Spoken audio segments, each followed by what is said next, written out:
నమస్తే, welcome to one TV health. అసలు కిడ్నీలు దెబ్బతినడానికి గల కారణాలు ఏంటో తెలుసుకుందాం.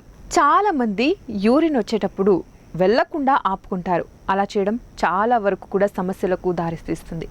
మరి ఇంకా ఎక్కువగా సాల్ట్ తినడం వల్ల కానీ, ఎక్కువగా మెడిసిన్స్ తీసుకోవడం వల్ల కానీ, సిగరెట్స్, టొబాకో వంటివి తీసుకోవడం వల్ల కానీ, సరిగా నిద్రపోకపోవడం వల్ల కానీ, తగినన్ని నీళ్లు తీసుకోకపోవడం వల్ల కానీ ఇలాంటివి జరిగినప్పుడు కిడ్నీలు అనేవి డ్యామేజ్ అవుతుంటాయి.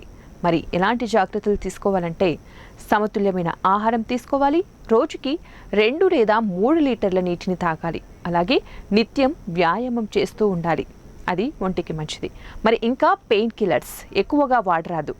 ఇంకా చెడు వ్యసనాల జోలికి అస్సలు పోరాదు.